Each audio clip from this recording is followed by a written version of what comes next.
You guys, here we are. We've made it. We've reached episode number 15 of the 99% Local podcast, which now concludes season 1 of the podcast.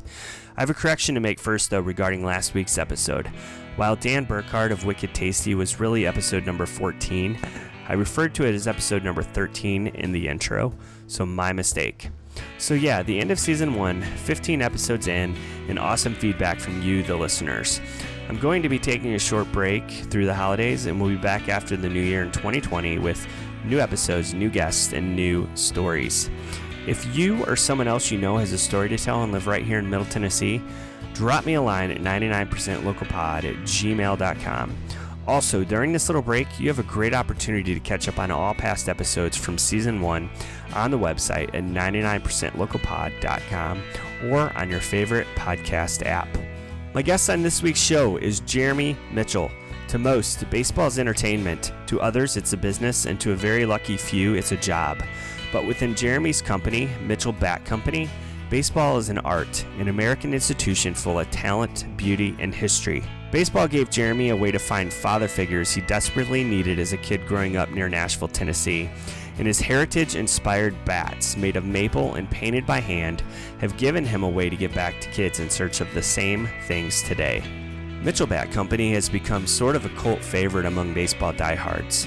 Along with quickly catching the eye of ESPN, Ralph Lauren, and Ebbets Field Flannels, Jeremy has seen his bats featured by such prestigious publications as Martha Stewart Weddings, In Style, and Country Living. Jeremy has had the opportunity to make custom bats for clients such as Jack Daniels, Budweiser, Topps Baseball Cards, and most recently, the Boston Red Sox. He's also shipped his handcrafted bats as far as London and Australia. So let's get to it. Here is my conversation with Jeremy Mitchell, founder and creative director of Mitchell Bat Company. I've always loved baseball, and I played Little League baseball as a kid, and I went to games with my family, and I just have a lot of fond memories about baseball. After school one day, my buddy, he showed me his baseball card collection. He had an album kind of like this, but he had a Gerald Strawberry rookie card. And it was like behind this like really awesome protective case. And after seeing that card, I was hooked. I sent a letter to Cecil Fielder, Nolan Ryan, Will Clark. Every day after school, I would come home and ask my mom, did anything come today? Did anything come today? Man, when something came in the mail, the Cecil Fielder was like my favorite because it came in a big envelope, and I pulled it out, and there it was, his signature. Cecil Fielder right there on the thing. Baseball is on in my house all the time, and I watch the games and I study the uniforms and I look at the old photos from the 1920s of the uniform design and different stripe patterns in baseball.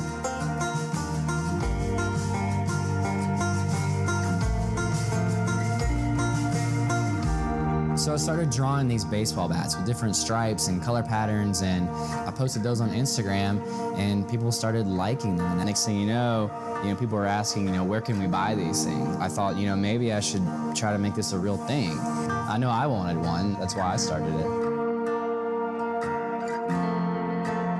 It was October 30th, 2013, during Game 6 of the World Series, and I'm just sitting here by myself watching this game. And so just got super excited, and I couldn't wait any longer, so I launched Mitchell Bat Company. One thing led to another, and 4 days later, I sold my first bat. A couple days later, a guy in Oakland bought a bat, and then the day after that, somebody in Hawaii bought a bat, and then a week later, I was featured on coolmaterial.com. A week after that, I was featured on the ESPN Holiday Gift Guide, and so all these things just kept happening just really fast, and so we had to really figure out how to run this thing, and the rest is history.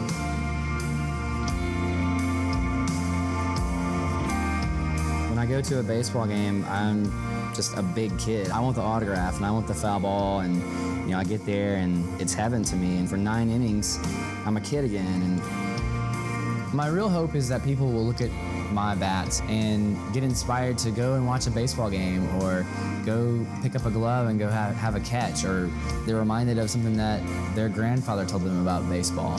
And really, the more bats we sell to people, the less about the bats it's becoming. Thanks for rescheduling like 100 times on for me. Yeah. Really sorry about that. Yeah, no problems. It was just kind of funny. I'm still laughing about it. We were trying to do this during I think we first started talking game 1 of the World Series, and then we rescheduled, and it was like game 6. And so what's your thoughts on team coming to Nashville? I don't think it's official. They're still working on that, but Yeah, the Nashville Stars. Yeah. Yeah. I don't know. I'm historically I've been not a fan of expansion teams. It just feels like just unpure for some reason. Yeah. But I'm almost afraid to have a pro baseball team here in Nashville because I'm afraid that I'll be tempted to be at like all home games and go all out and never miss a game. But we'll see. We'll see. Yeah, I think it would be good for the city. I think our city can handle it. Me as a fan, it's hard to say. I'm on the fence about it, 50-50.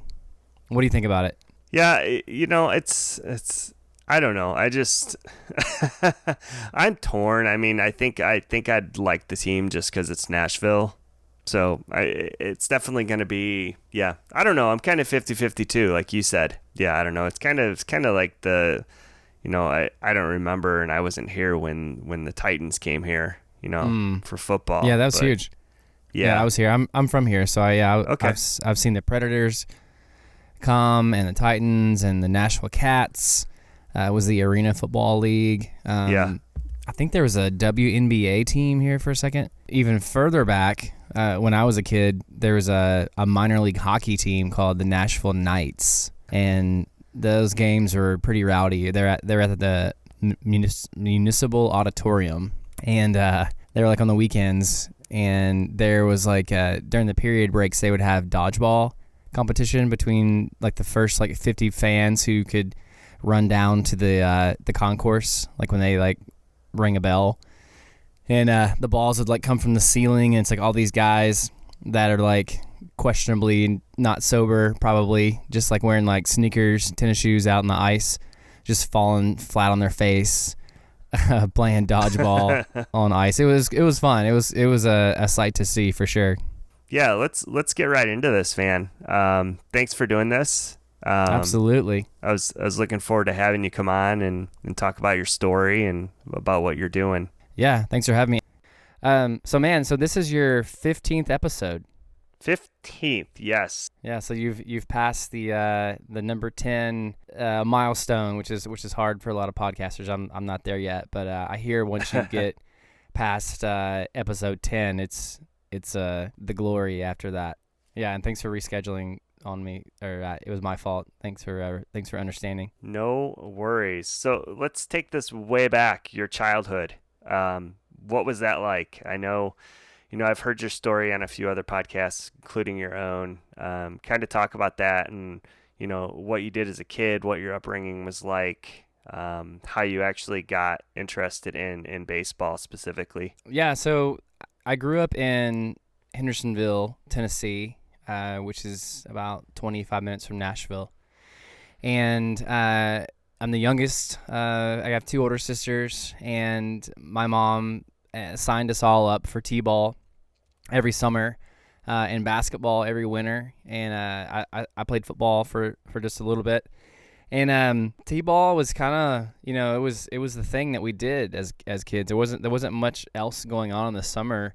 We didn't have soccer or tennis or anything like that. So t-ball was kind of it. And I grew up. I played every summer up until high school, and just loved playing the game, and also loved collecting baseball cards. That was a big part of my love for baseball and sports in general. I would spend all my money on baseball cards, and my buddy Jason Hargrove and I would go down to this baseball card store called DJ's, and the building is still there, but the baseball card store inside is long gone.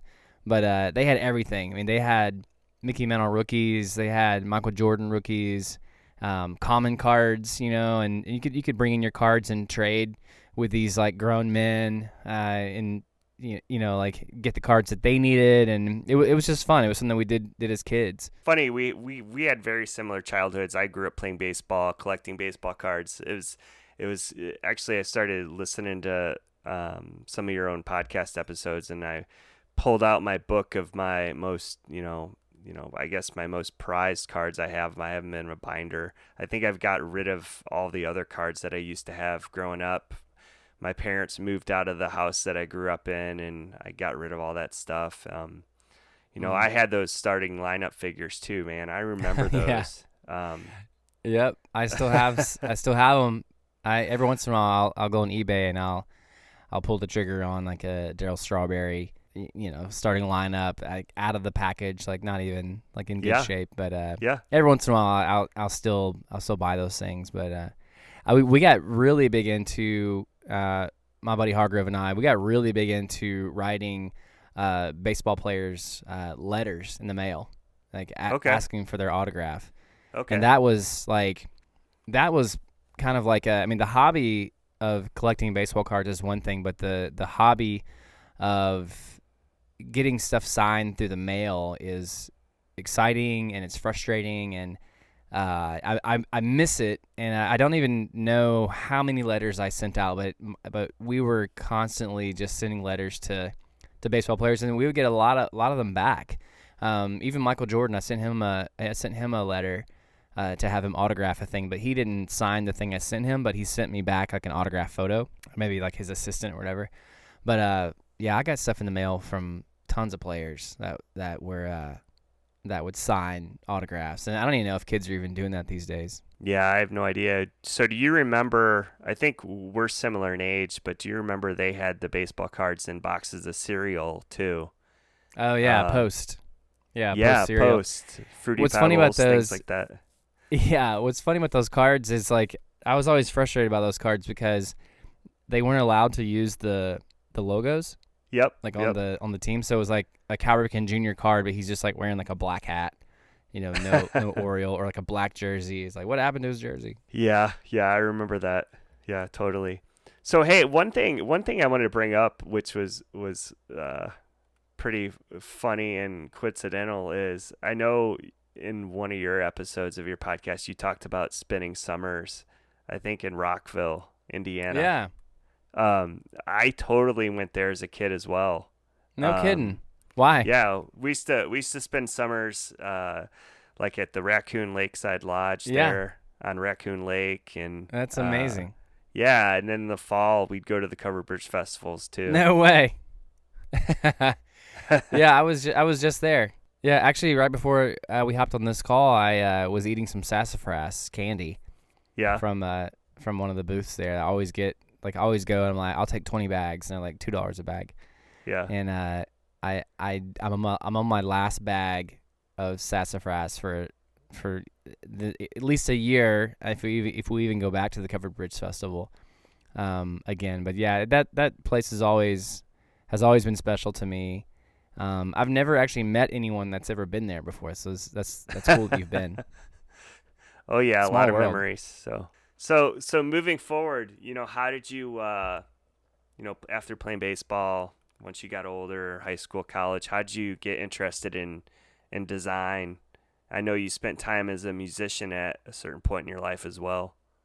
Yeah, the music is 100% how I got into design, and also my wife. My wife basically taught me how to design, and even before we were even dating, I was one of her clients. I hired her to design my CD packaging, and so I through that process of me working with her, I fell in love with design, and I fell in love with her, and she prompted me to go buy a laptop and get all the programs and start learning, and so it was a very fast process for me to learn design, because I needed stickers and T-shirts and all these things that I wanted to bring to my shows and have merch, and and I didn't have any money to pay a designer, of course, to make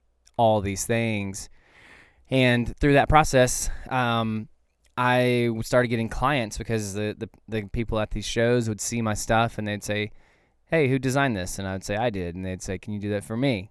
And I would say, "Yes." And I barely charged them any money, probably did it for free, probably, because I was just so excited to be able to make this stuff on my own. Me having a marketing degree, no design background other than just like in high school and all through middle school, drawing and being an A student in art classes and just enjoying the process of creating something out of nothing, sparked me to start a design career. Let's talk about August of 2013 with the project you were asked to help with. Yeah, so that project was it was a free project for a skateboard company, and Okay.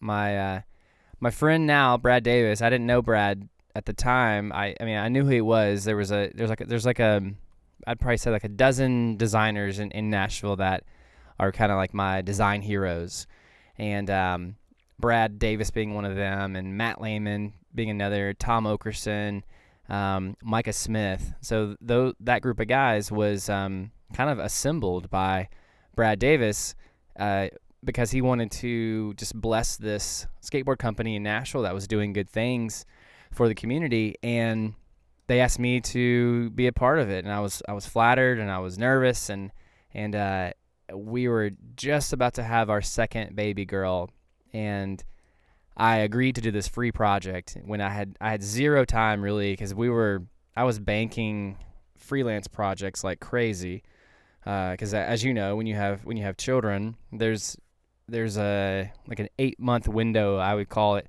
like a newborn fog that all dads and moms go through, and they can't really commit to anything outside of just making sure this baby has everything they need. So I said yes to this project, and I would go down to their shop like once a week or so for about a month and a half, just to see what they were all about, like to capture photos and videos of them working with their hands and building these skateboards out of nothing. And doing that project, I realized that I had a desire in myself to make something out of wood, but I didn't know what it was, and I'm not a woodworker.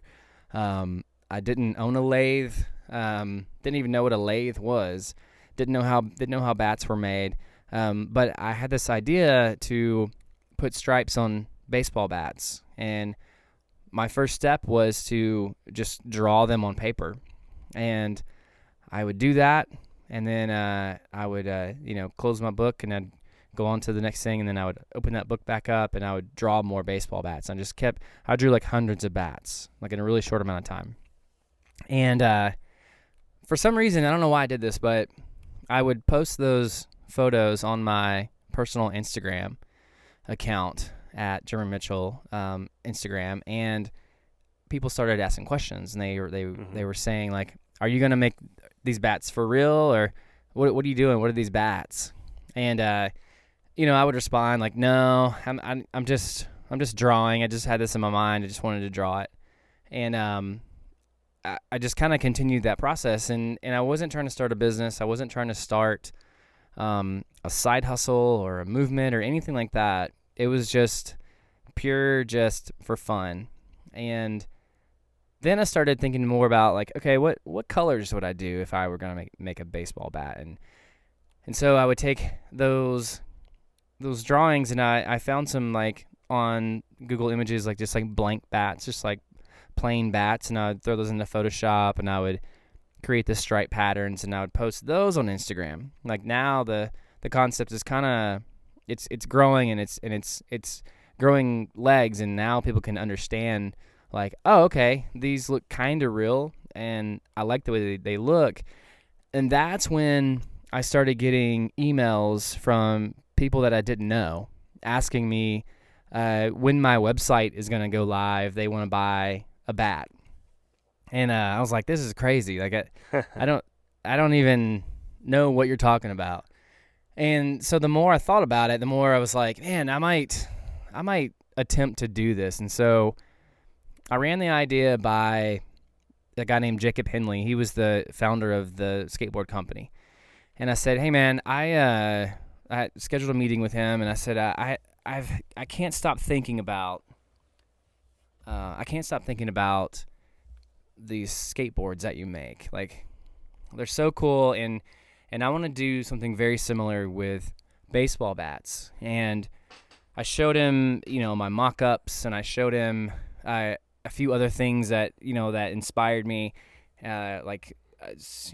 boat paddles or canoes, or people that put stripes on axe handles. And I said, no one's doing this for baseball. Like, I researched, and I can't find anything of anyone doing it. And so, what do you think? You think I should do this? And Jacob looked at me, long pause, and he said, you're going to put your kids through college with this idea.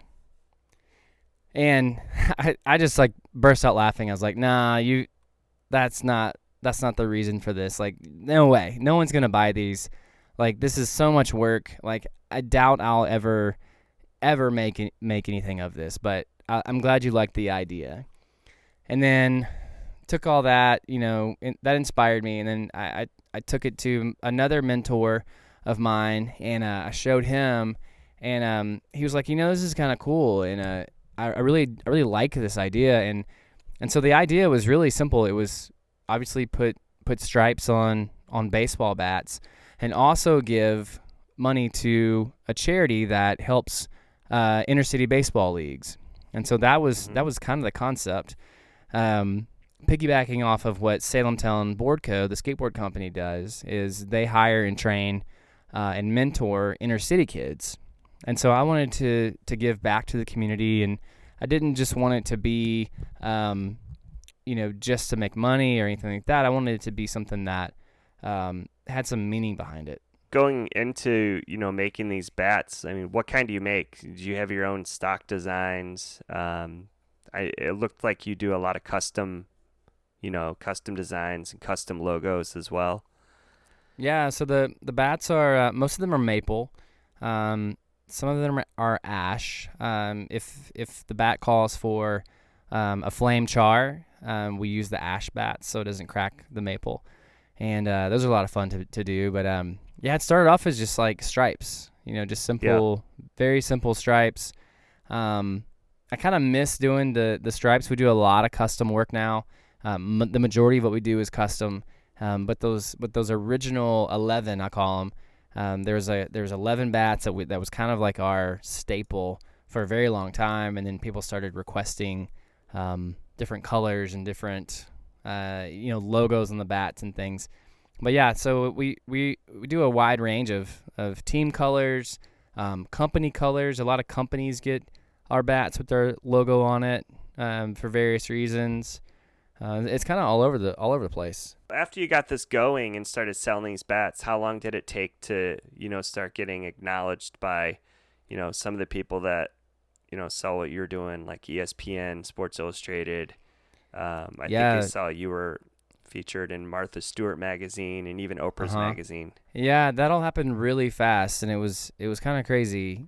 We I launched the site on October 30th.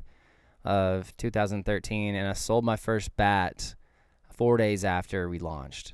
And that was crazy because I wasn't ready. Like, I didn't have any bats. I didn't know how to make a bat or get a bat. But I had on the website, when I launched it, I had on the website that it would take 6 to 8 weeks to get your bat.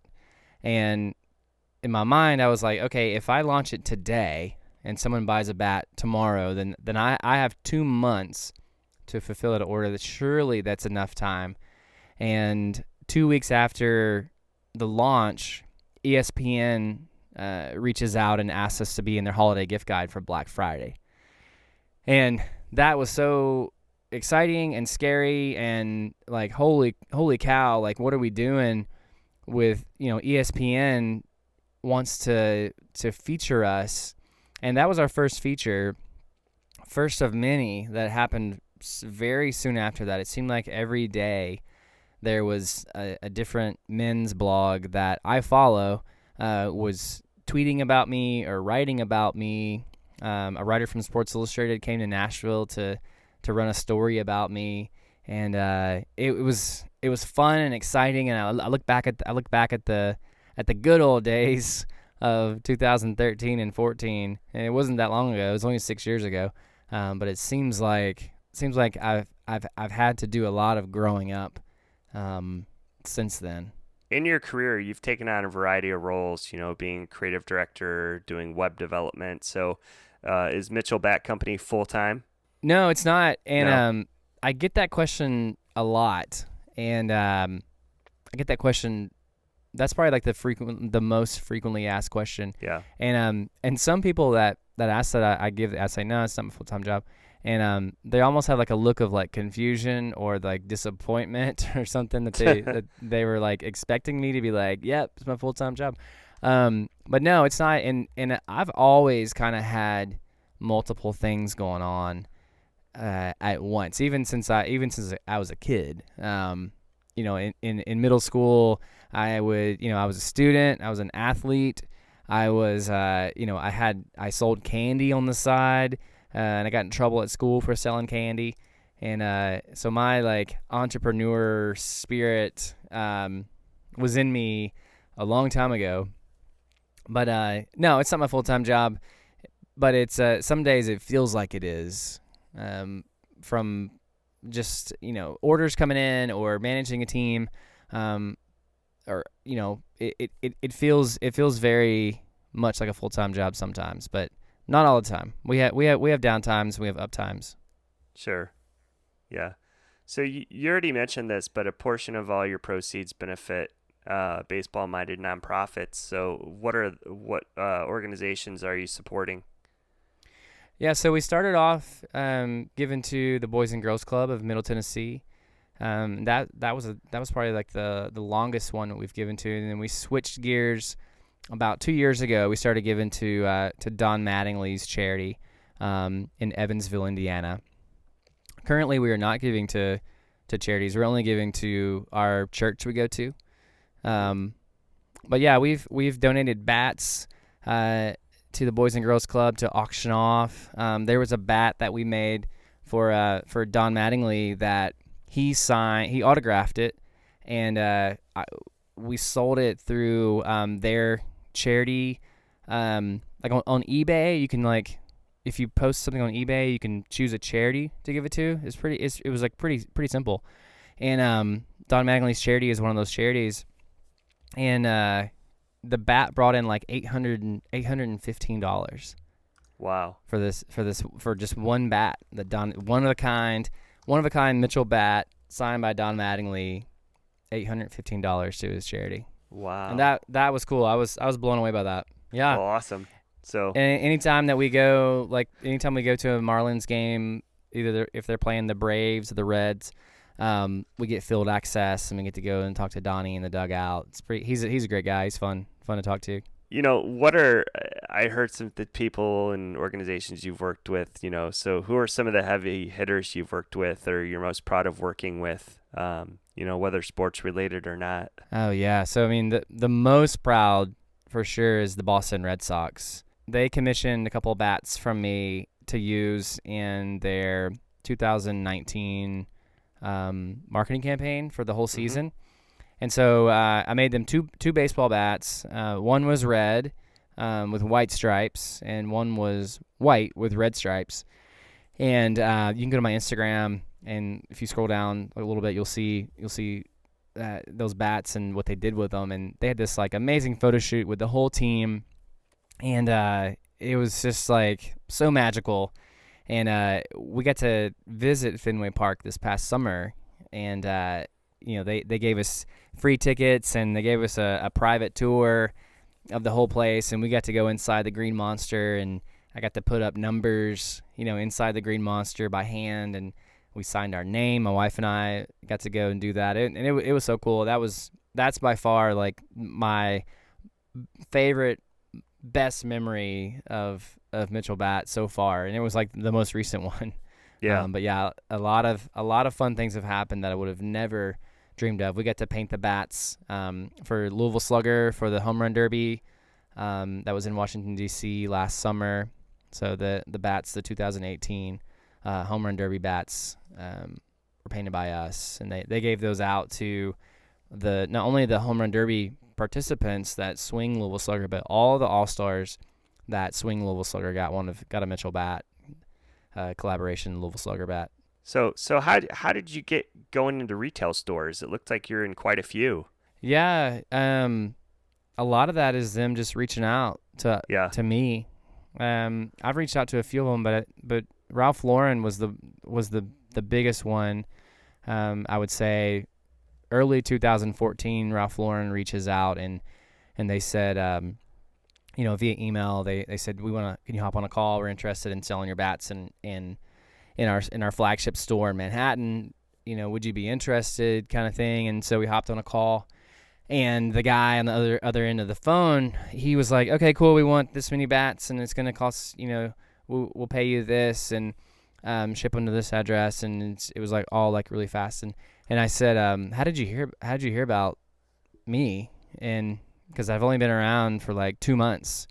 And he said, oh, David Lauren has one of your bats, which David Lauren, if you know, is Ralph Lauren's son, married to Lauren Bush. And so he's a pretty big deal, right? Yeah. So someone gave him one of our bats for Christmas, and he liked it so much that he was like, I gotta have these in our store, and we did it. They're in the flagship store amongst other sporting goods. They called it their quote boys toys collection. Yeah. And we're in Ebbets Field Flannels, and I've become friends with the owner of Ebbets out there in Seattle. That's a store that I'm super proud still that we're in, and we're in various menswear stores. There's a store called Tailgate that's owned by American Eagle. Todd Snyder started that one, so we're kind of all over the place. Yeah, that's really cool. Yeah. So let's talk about your podcast for a minute. You're doing a podcast called The Jeremy Mitchell Show. What's the premise of that podcast? So over the last 6 years, I've had so many mentors and inspiring conversations of people that have kind of come out of nowhere that I've been able to just talk to and ask questions and be inspired by, and so it's me talking to those people and really just sharing like the last 6 years of Mitchell Bat and these unique conversations that I've had with these people, and I've always wanted to have a podcast, and I actually had a podcast like 10 years ago, back when it wasn't as popular as it is now. And so one of my goals for 2019 was to have a podcast, and that seemed like that was the thing that would be the easiest to get started, is to just talk to my friends that I've made through Mitchell Bat, and I think it's going pretty well. I'm having a good time doing it for sure. Yeah, no, I listened to a couple of those episodes and I enjoy it. Very sports related and related to what you're doing. So, yeah, thank you. So we're approaching 2020. What's in store for the next year for what you're doing? Yeah, so that's a good question, because after doing this for 6 years, it's hard to continue to do new things and be inspired by the work.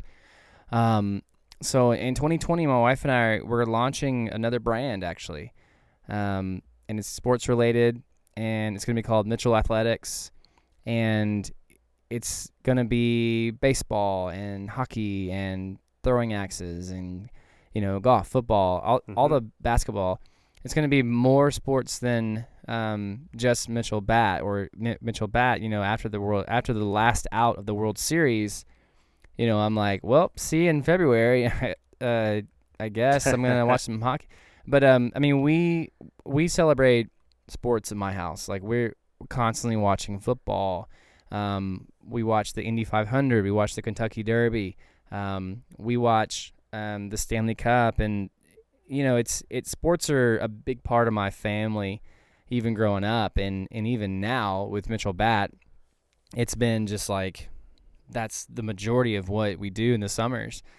And so, we're gonna launch a new brand in 2020. Well, cool. That would be. Is you doing that earlier on in the year, or? Yeah, I don't know yet. So right now we're working on the brand itself. Like we're working on the logo and crafting stories and creating products, and it's a lot of fun. And with Mitchell Bat, I didn't have the luxury of this window prior to us launching, because I launched it basically like in 10 minutes.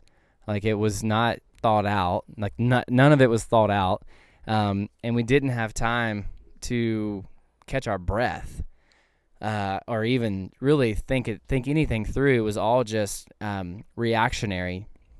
And so I don't know. We're not setting a date yet. It's going to be sometime in 2020, early on. I'm assuming early on in 2020 we'll launch this thing. But you're kind of hearing it here first. Well, awesome. Yeah, that's going to be cool. I'm looking forward to seeing what you're doing. So, yeah, thanks. Yeah. So what is Jeremy Mitchell, and what are you and your family doing when you're not working? Oh, man. We're going to Leaper's Fork. Yeah. Walking around there. We're hanging out at the house watching Doc McStuffins. My daughters are very musical. Like we have a baby grand piano at our house that my wife inherited, and so my oldest daughter, she's in piano lessons, and my wife just can crush a piano. She's super talented musician, and we sit around and play music. We have an art room at our house where the girls have full reign of like scissors and paper and tape and glue, and they're all the time making something out of nothing. But yeah, we turn our TV off every once in a while. No sports on. We're like a normal family in Nashville that goes to Chick-fil-A and eats chicken. Hot chicken. Hot chicken and barbecue. yeah, pretty much. To wrap up here, how can the listeners find you and find more about Mitchell Bat Company? Yeah, so you can go to mitchellbatco.com. That's MITCHELLBATCO, Mitchell Bat Co. Also Mitchell Bat Co on Instagram. I post quite often there. Believe it or not, I've been posting a lot of content on LinkedIn. LinkedIn's kind of back. So you can search Jeremy Mitchell Bat Co on LinkedIn, but pretty much Instagram is the place to find me. Okay. I saw you have your own website too, jeremymitchell.com, where you're actually booking some speaking gigs as well. Yes, absolutely. Yep. That's been my personal site for a long time. It's that URL has ranged from music to like linking off to a MySpace page to showing print design, web design, application design, and now recently I switched it over to a speaking portfolio, because I want to do more of that in 2020. I've been on the stage more than I thought I would ever be on the stage this year, and so yeah, I'm looking to do more of that, travel and tell my story and start meeting people that way. Well, awesome, Jeremy. This was great. Thanks for doing this again. Yeah, thanks for having me.